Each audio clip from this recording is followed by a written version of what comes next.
Que esta semana la dejó casualmente el Consejo Nacional de la Empresa Privada caer así para todo el mundo. Son 1.700 millones en pérdidas hasta el momento en que se hizo la conferencia de prensa, que fue comenzando la semana, Rubén, y eso ha preocupado a todos porque se contabiliza lo que de manera directa e indirecta va a afectar esto o está afectando esto al país en las últimas 4 semanas. O sea, el doble de lo que pagaría la minera. El triple, casi 3 veces más, porque acuérdate que van 562 millones, ¿no? Bueno, esto es exponencial. Exactamente. Pero tiene un referente en la convivencia social.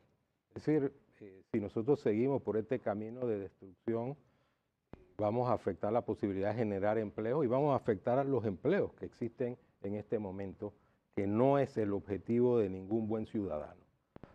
Principalmente se ha afectado a la pequeña, mediana y microempresa de forma sensible, porque es el sector más vulnerable del tejido empresarial. Y ahí viene una suerte de deriva en cuanto a la vida en sociedad, citas médicas perdidas, el tema de la educación que conecta con las posibilidades de progreso del país. Es decir, tenemos una incertidumbre y una situación que al final conspira contra las posibilidades del progreso. Entonces no entendemos cómo ha sido posible buscar un terreno común donde nos encontremos los panameños y busquemos soluciones a los problemas. Yo estimo que de ninguna forma podemos continuar con este tema de los cierres de calle y situaciones violentas. Por eso hemos planteado la iniciativa de Liberemos Panamá, que es importante para generar una convivencia adecuada, fortalecer la democracia e ir en el camino de construir un país diferente que genere progreso para todos. Y el Abrir Panamá no niega que se siga el curso del debate del tema minero, del contrato, cuál es la vía legal, la salida, etcétera, porque ese es otro tema. Ese, a nuestro juicio, es otro tema. Nosotros hemos dicho firmemente que las manifestaciones pacíficas son bienvenidas, son de la esencia de la democracia. En alguna medida hay que estimular la participación activa de los ciudadanos. No necesitamos ciudadanía de baja intensidad, requerimos ciudadanos que estén pendientes del devenir histórico del país, y esas manifestaciones deben ser respetadas. Con lo que no estamos de acuerdo son con aquellas muestras mediante las cuales se cercenan las garantías y los derechos humanos de los demás, de los que queremos transitar. Yo creo que la libertad es innegociable y nosotros no podemos aceptar que haya un mecanismo mediante el cual se cercene la libertad. Hay el concepto de que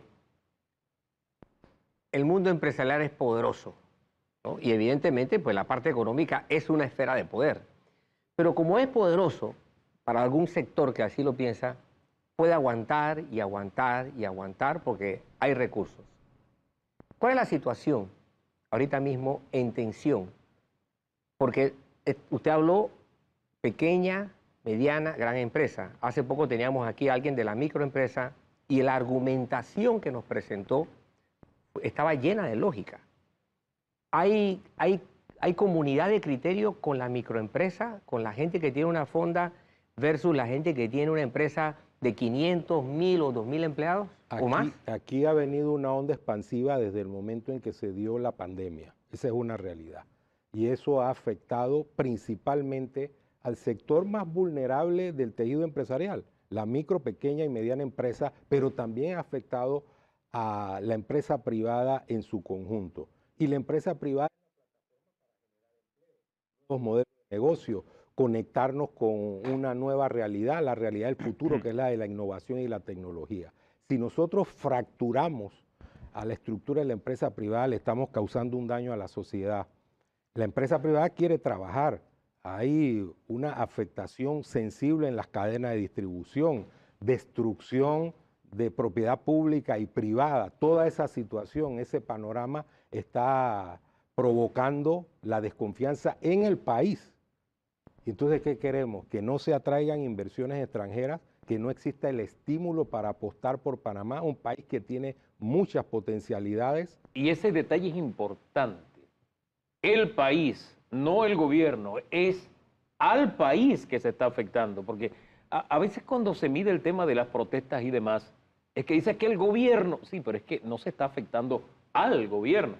Recibirá su impacto, pagara su precio político, etcétera, pero al final estamos hablando de un país que está perdiendo desconfianza y que es que está atentando contra sí mismo. Espérate un minuto. Perdone. No, adelante. No, que le estaba preguntando algo. No, yo lo pongo sobre la mesa, ustedes ya. pueden opinar. Ok. Le afecta al gobierno también.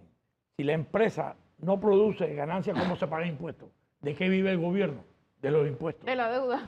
Bueno, No, es que la deuda también es un No, problema. también, sí. Porque si la deuda no calificas, la deuda se te multiplica. Y al Correcto. final la deuda se paga con impuestos. Y se paga con más intereses que vas a pagar en tu hipoteca. y lo pagamos O todos. sea, y lo pagamos todo. Es más, a mí me preocupa una cosa muy importante. Yo voy a ponerte un ejemplo. El gobierno, ¿de dónde tiene que sacar la plata? De lo que generan los ciudadanos. Y los préstamos, como dices tú. Pero realmente, la génesis de dónde está. Si no hay empresa, no hay trabajo. Y si no hay trabajo, no circula. Entonces, ¿qué es el punto más importante de esto? Y nos golpeó algo a nivel mundial, la pandemia. Pero ya estábamos saliendo de la pandemia. Ahora caemos más atrás. Y hay un problema también que tenemos que enfocarlo. Estos ataques de país no vienen por espontaneidad. La envidia a nivel del ser humano es algo que no podemos eliminar. ¿Qué país estaba creciendo? Panamá. ¿Qué país tuvo un crecimiento? Panamá. ¿Qué país está proyectado? Panamá. ¿Tú crees que los demás países no piensan a quién es el enemigo que hay que tumbarle la cabeza? Miren lo que pasó anoche con el Miss Universo. La palabra de Bukele. Estamos trabajando para tener un Salvador que va a ser lo mejor de Centroamérica. En pocas palabras. Entonces, esa es su función. Esa es la función de un dignatario de un país. No vamos a hablar que sea un buen presidente. No vamos a entrar de las violaciones. No vamos a entrar de nada de eso. Vamos a entrar en el concepto que tú estás tocando. La proyección económica. Que eso es lo último que debiéramos tocar aquí también. Porque la afectación del ciudadano es más grave. Es más grave que lo que tú puedes pensar que perdiste plata. Porque la plata la puedes recuperar con trabajo después. No será igual, pero la puedes recuperar.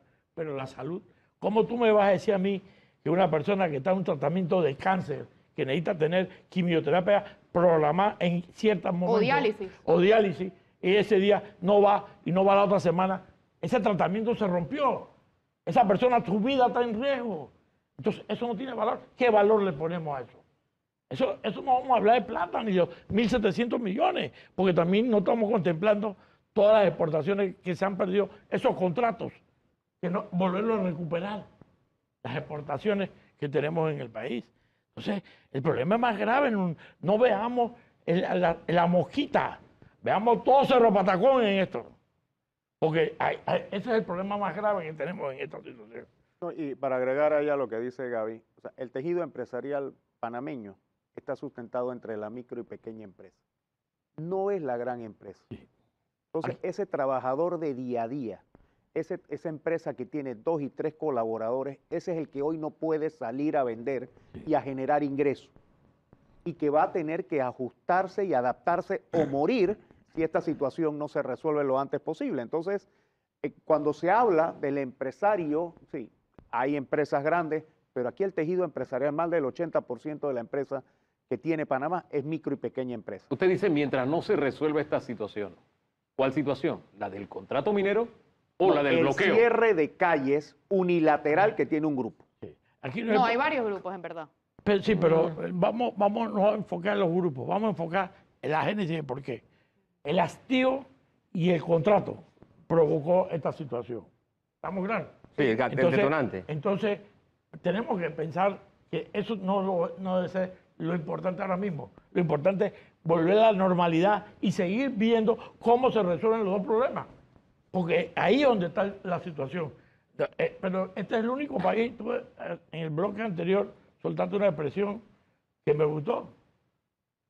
¿Cuál? La última con que cerraste. Adelante. Ajá. Yo voy a agregarte. Adelante la pica y la pala. Al trabajo sin más. Exactamente. Te voy a agregar esa parte. ¿Por qué? Porque si no trabajamos, ¿cómo movemos el país? Nosotros no somos un país industrializado. Las industrias grandes aquí, cervecería, cemento, eso es todo. Aquí no hay fábrica de acero, aquí no hay nada de eso para ser un país industrializado. Y esa es la diferencia con lo que estamos viendo. Aquí cuando hablamos de la gran industria, hey, para otras latitudes, eso es mediana. Una fábrica de cemento es mediana en cualquier latitud. Una fábrica de acero, una fábrica de carros. Nosotros, nada de eso tenemos, lamentable o afortunadamente. Es que parte del problema es ese, que nosotros vivimos de los servicios. Así Y es. es el servicio logístico principalmente. O sea, el no poder movernos Moverse. libremente en las calles de este país es un problema. Mira esto. Nos atrasa todo. Todo aquel que iba a vender, tanto para Centroamérica como local, en la zafra, porque esa es la otra. Tú agarras a un agricultor que en enero pide un préstamo para comprar semillas, abonos y trabaja su tierra para vender a los 6, 8, 10 meses que sale el producto que está sembrando en el mercado.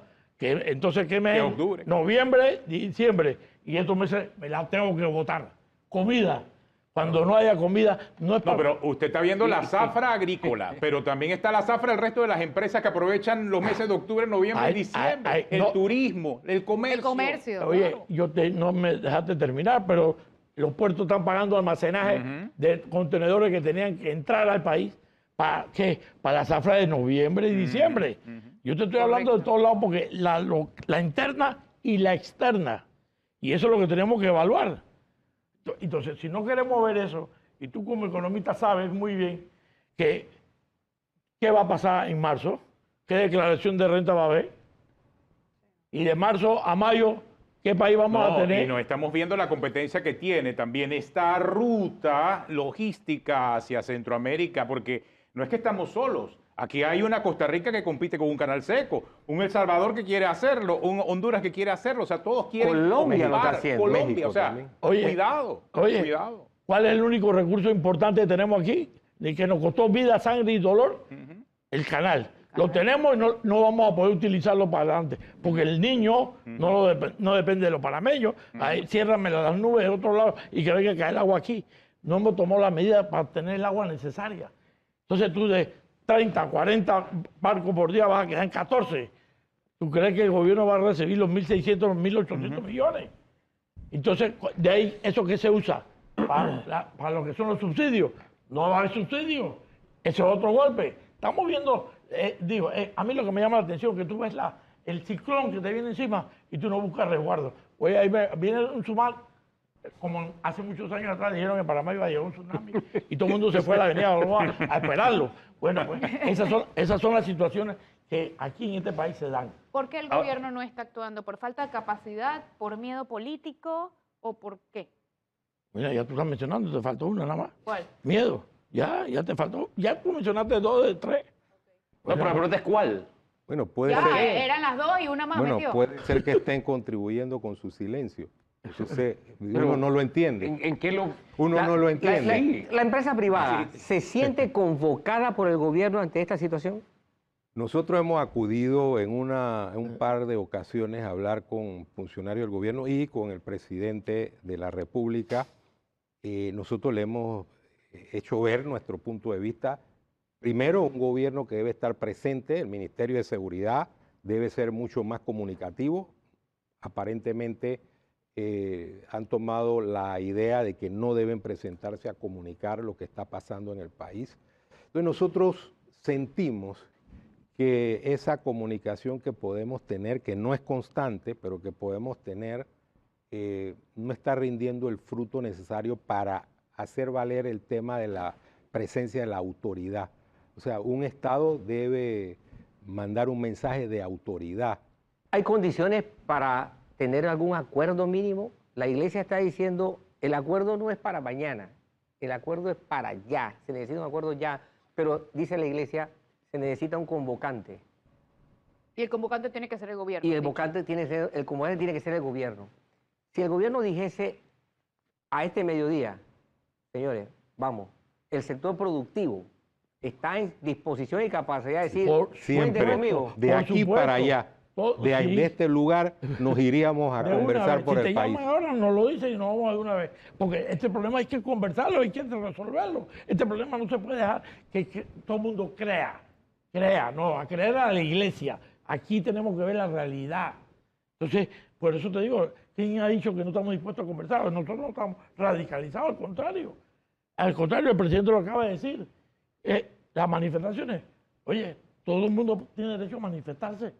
pero también todo el mundo tiene derecho a ir donde va. ¿Tú crees que si no hubiese habido un cierre, un loco que iba a circular a su casa y iba a matar 2 personas en Chame y a herir uno? Ese loco hubiera pasado de largo, fíjate. El cierre provocó que el loco reaccionara. Eso puede pasar. Los estados de ánimo de la gente, ¿cómo son? Ahora, los encuentros y los diálogos no han sido lo productivos que debían ser, nos dijo don Rubén Castillo. ¿Cómo hacemos que un nuevo acercamiento, un diálogo sea productivo? Y que ya tenemos también un acuerdo bicentenario donde está en la base. Incluso, ¿no? Mucho de eso se va a citar. Yo quiero sus respuestas y que pensemos en positivo, así, en esa línea, luego de la pausa.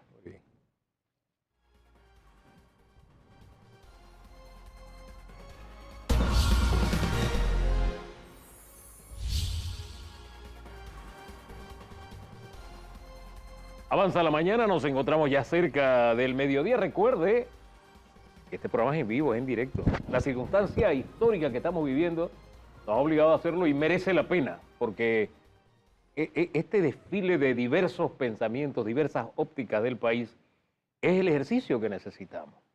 Porque aquí la razón no la tiene la empresa privada, la razón no la tienen, qué sé yo, los que están bloqueando calles, la razón la tenemos. Tiene que ser ese trabajo colectivo que tenemos que hacer. Por eso me quedé con el mensaje del padre Muñoz de Acuerdo Nacional ya. Pero uno se queda meditando después de escuchar a don Rubén. Sí, hemos tenido conversaciones, pero productivo. Ir a la práctica como que dista mucho lo que se habla con lo que se va a hacer. Aunque creo que en el último encuentro le pidieron fue paciencia. Creo que así fue, ¿no? No sé si ha habido alguno nuevo, ¿no?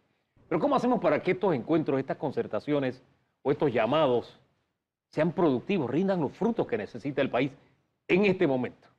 Mira, lo primero, Hugo, es que hay que tener disposición a buscar una solución. Y tiene que haber participación y representatividad.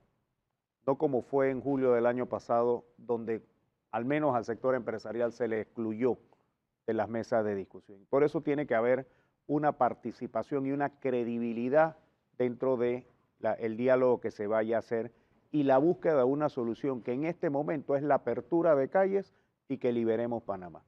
Esa es la solución que tenemos que buscar en este momento a la crisis. El tema del contrato, todos estamos convencidos de que tenemos que esperar el fallo de la Corte Suprema de Justicia. Pero hoy hay que abrir el país. Tenemos que salvar lo que queda de este año 2023. Tenemos que garantizarle una Navidad feliz a todos los panameños. Con cierre de calles no avanza este país. Y eso es lo que tenemos que buscar en ese diálogo y que exista ese compromiso y ese desprendimiento de panameños. Eso es lo que necesitamos en este momento para que el país vuelva a la senda de la paz. Usted dice todos estamos esperando el fallo constitucional o esa es la vía. Si todos estuviéramos convencidos de que esa es la vía, no tendríamos bloqueo. Los que están bloqueando dicen derogatoria, ya. Y no parcial, No. total. ¿Qué Total. pasaría No sé si hay si- una declaratoria de Hay que reconocer parcialidad? que ese punto de vista es lo que nos tiene en esta situación. Sí. Lo que pasa es que aquellos que se han leído el contrato, aquellos que han entendido la dinámica, aquellos que han investigado sobre el tema, entendemos la importancia de lo que es el fallo de la Corte Suprema de Justicia. En este momento nosotros tenemos que abocarnos a respetar la institucionalidad del país y actuar conforme a lo que establece la institucionalidad del país. Y por eso es que el tema del fallo de la Corte Suprema de Justicia, que ha indicado todos los procesos que conlleva la deliberación del fallo, que ha indicado cuál es el compromiso que tienen como máxima corporación de justicia, es lo que nos debe tener alerta y respetamos cuál es ese sentir de estar pendientes a cuál va a ser el fallo de la Corte Suprema de Justicia.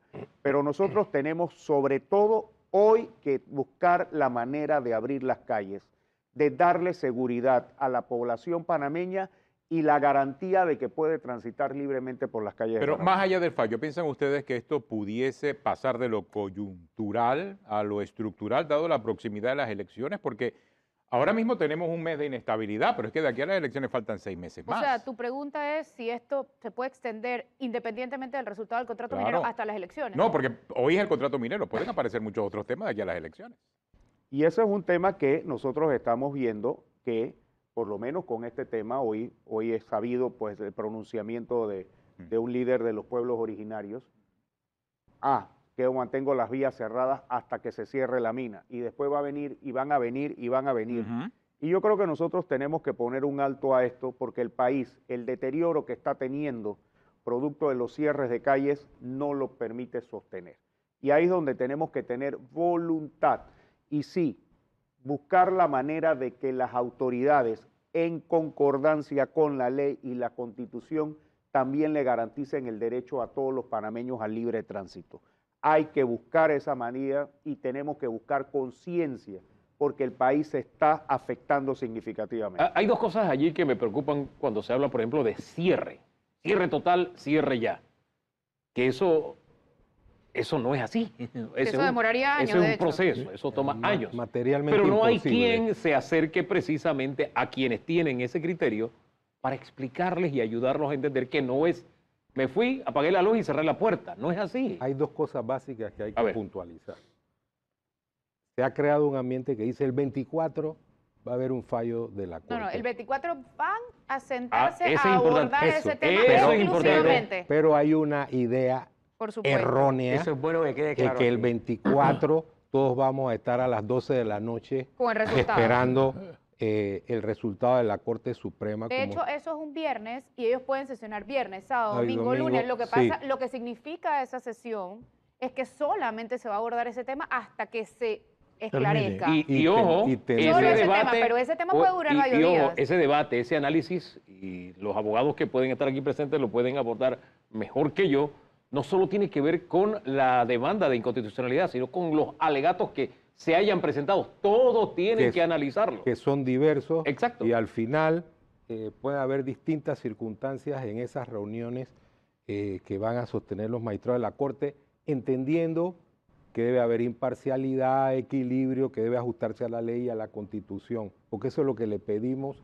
a un órgano judicial en un Estado de Derecho donde ellos deben actuar con total y absoluta independencia. Y el resultado, nos haremos cargo del resultado y de sus consecuencias, porque hay que acatarlo completamente. Y si no es razonado con justeza, o sea, apegado a la Constitución y a la ley, nos estaríamos disparando en el pie. Claro, Sí. al final, las consecuencias de un fallo, todos tenemos que asumirlas, porque los fallos de la Corte son determinantes. El otro tema, que es el tema del diálogo, de que vamos a dialogar, que estamos en un terreno de la política partidista. ¿Dónde está el problema? Aquí hay una visión de generar controversia y diferencia y no encontrar un terreno común.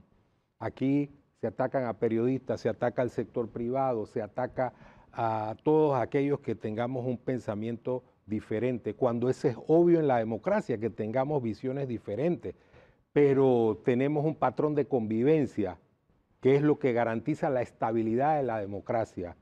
Todo lo que es visión destructiva, todo lo que tiene que ver con socavar los cimientos de la estructura social de la democracia no tiene que ver con la misma. Yo diría que sería un hijo ilegítimo de las malas prácticas que al final destruyen ese método de convivencia. Yo me voy a la dignidad de los hechos, como dijo una socióloga. Yo creo que aquí todos tenemos que aportar para que el país progrese. Nosotros no podemos excluir a nadie, pero no queremos sentirnos excluidos. Y eso es lo que ha estado sucediendo. Ahora, Aquí hay sectores que dicen, yo cierro la calle y la abro cuando yo quiero. Y esa sensación de ausencia de libertad es una sensación maligna, es una sensación que nos consume y que afecta el futuro del país. Y hay otra forma también de excluir y es con la descalificación. Fíjese que en el tema de los periodistas esto comenzó con 6, de los que estamos aquí 3 a propósito, ¿no? Y el tsunami que ha creado esto, por la forma en que lo han manejado, ha golpeado a colegas que son trabajadores que todos los días están en la calle y que ponen en riesgo su vida porque usted no sabe quién recibe ese mensaje y qué reacción va a tener ante una falacia como la que se está diciendo. No, y esto, Porque no pensar como ellos es ser traidor a la patria, ser... No, pero esto va- Usted no sabe cómo lo asumen otros. Pensamiento Por eso que- único. por eso se que le llama eso. por eso es delicado. le planteaba de que esto va más allá de algo coyuntural, por la política. Porque ya lo vimos aquí en este programa, no solamente ahora es Suntrack, también hay dirigentes de otros partidos políticos que también están diciendo, no, es que yo me adjudico ahora el cierre de tal lugar y de otro lugar. Entonces, si los políticos comienzan a ver que esto es una oportunidad para hacer campaña gratuita, se proyectan de aquí al mayo del próximo año y eso es delicada para la situación económica del país. Y el contrato minero queda siendo solamente la Exacto. justificación del momento. De hecho, eh.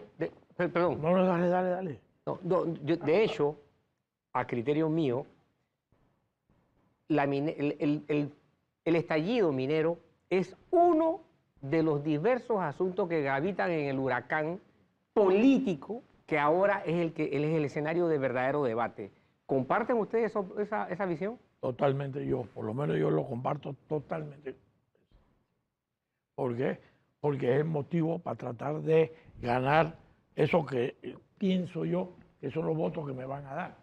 Entonces, en base a esa supuesta teoría, es que están. Pero cuando tú te pones a analizar y decirle, este candidato dijo tal cosa y produjo tal reacción negativa, tú tienes que pensar antes de votar.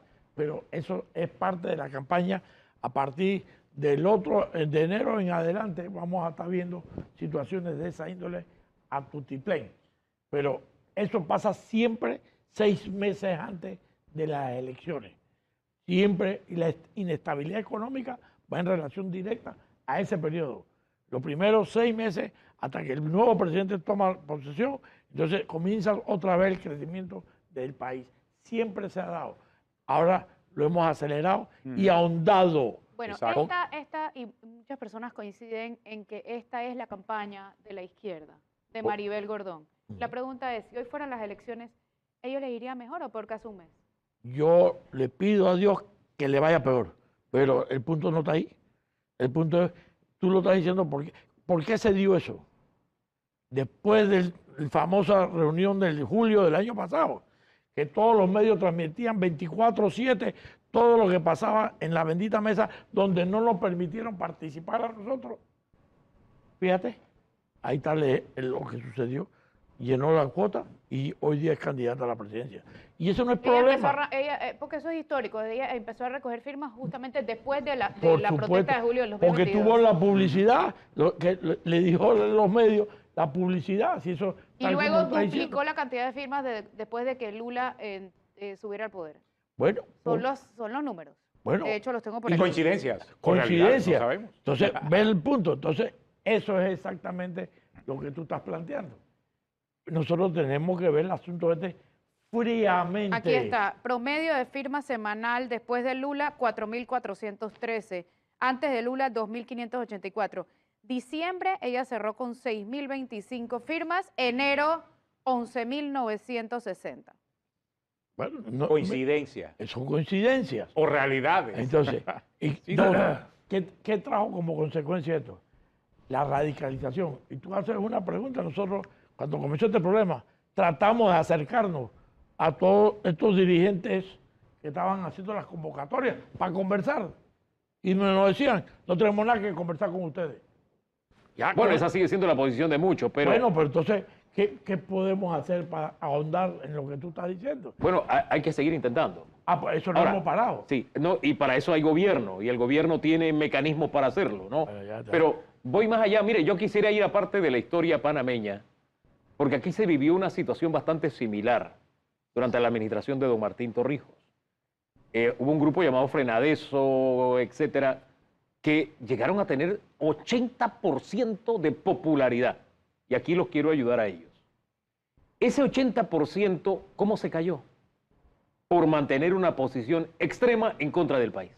Yo creo que en su mejor momento la gente sacaba de su bolsillo y les daba para que siguieran la lucha. Pero a las 2 o 3 semanas no querían saber más porque el panameño se cansa. El panameño es, hey, vamos a arreglar esto. El panameño tiene esa salida. Y lamentablemente se está prolongando esta situación. Hay quienes lo ven como una plataforma que va a dar más popularidad. Yo, basado en aquella experiencia, creo que se les puede convertir en un boomerang porque el panameño no le gustan los extremos. Al panameño le gusta arreglar las situaciones. Vamos a arreglar esto, hey, vamos a sentar y arreglar esto. Y lo arregla ya. Y somos pendulares, de 0 a 100. Nadie se para en 25 o 40. Somos pendulares, de 0 a 100. Claro. Y eso es parte de la situación. estamos acostumbrados a eso. Se necesita entonces un diálogo. Creo que el llamado que ustedes están haciendo es mucho más profundo, porque es que no se trata de un diálogo Espérate, puntual. ¿Ah? primero para hacer diálogo tenemos que abrir las calles, tenemos que circular, tenemos que tener libertad de movimiento, tenemos que poner la normalidad para sentarnos, porque con diálogo con presión no se puede dialogar. Claro, Entonces, pero un diálogo diferente a julio del año pasado. Por eso creo que usted ha hecho la observación. O al diálogo bicentenario. Exacto. Exactamente, si eso era una buena posición, pero todo eso se perdió porque ahí, si yo no me impongo, no sirve el diálogo. Eso está incorrecto. Todo el mundo, cuando entra en una negociación, cede y gana. Si tú nada más vas a ceder y no ganar nada, no es diálogo, es imposición. Entonces, eso es lo que nosotros queremos diálogo. Vamos a conversar. Hay muchos temas que llegaron y te llenaron la copa. La forma, el momento, el tiempo para hacer las cosas es muy importante. En un año, esta es la segunda lección que la historia nos pone. ¿Hay algún aprendizaje para el futuro próximo? Porque en medio año vamos a estar enfrascados en una campaña. Y yo también soy del criterio de que no es que esto puede incidir en la campaña, no. No, Es que ya no es que no incidió. puede. Ya. Es que ya la determinó. Sí. Ya determinó la naturaleza de la campaña política. Entonces, mi pregunta es, ¿qué nos queda? Porque lo que viene es otro escenario potencialmente explosivo. Y es mucho más explosivo que este, Sí, pero lejos. sí. Si no, nada más que revisemos nuestra historia de qué cosas pasan alrededor de una urna. El punto tiene que ver con la construcción de una democracia diferente en el sentido estructural. Es decir, nosotros tenemos que lograr que haya un Estado austero, un Estado donde el ciudadano esté en el centro de todas las cosas, donde haya oportunidades para la innovación, para el emprendimiento, donde la educación sea el eje del futuro del país, perdón, donde haya un combate frontal contra la pobreza, un Estado que permita que fluyan los capitales de inversión para que a través de los contornos de las leyes esos capitales prosperen y a su vez prospere la ciudadanía, que haya empleos de calidad. Fíjense, yo siento que también el problema es de dos vías. Nosotros necesitamos mejores políticos y que la política se dignifique, pero también necesitamos una ciudadanía mucho más activa, mucho más eficiente en su accionar. Necesitamos un grupo de presión como existe, que son parte de la democracia, para seguirle la pista a nuestros representantes. Nosotros no podemos elegir e irnos hacia la casa. Nosotros tenemos que estar pendientes de lo que hacen nuestros representantes y además tenemos que ponerle un cinturón de democracia a la conducta de cada uno de nuestros representantes. Hombre, tomando todas las ideas que se han expuesto en este tiempo que hemos compartido, quiero cederle a cada uno 45 segundos para que haga una reflexión final y esa reflexión que vaya acompañada del Panamá que queremos, del Panamá que buscamos. Ir en torno a los problemas no es solución y hacia allá tenemos que apuntar, ver cómo solucionamos lo que tenemos. Don Gaby Díaz, disculpe. Tú te estás equivocando. Yo te voy a Se mandar. está equivocando de gatito. Sí, sí. Es por el gato, me tiene confundido el gato, los Sí, sí. gatos. Hay gato y hay gato. Y hay toro y hay toro. Exacto. Hay gatos y hay toros. Sí. Adelante. Mira, lo primero, tenemos que mandar un mensaje a la ciudadanía. Hay que abrir las calles. Con enfrentamiento no vamos a lograr entendernos. Lo más importante, y tú tocaste un tema muy importante, la educación. Hemos fallado completamente en la bendita estrella de la educación. Imagínate, niños de tercer grado que no saben leer, estudiantes de tercer año que no saben interpretar lo que leen, graduando con 2,5. ¿Qué tú crees que vamos a tener en 5, 10, 15 años por delante? Este problema no va a ser nada al lado de lo que vamos a tener. Y vamos a tener que ver esa situación en otra línea. Abramos la calle para poder lograr sacar este país adelante. Señor Rosas. Sí, mira, mi mensaje es, abramos las calles, liberemos Panamá. tratemos de salvar este año 2023 y tengamos una Navidad feliz para todos. Con cierres no lo tenemos. Señor Castillo. Tengo que reiterar y ser repetitivo. Liberemos Panamá, abramos las calles y hagamos que el debate sea sobre los puntos que nos unen, no sobre las diferencias. Tenemos que construir el progreso de Panamá entre todos. Que se imponga la fuerza de la razón y no la razón de la fuerza, que es lo que algunos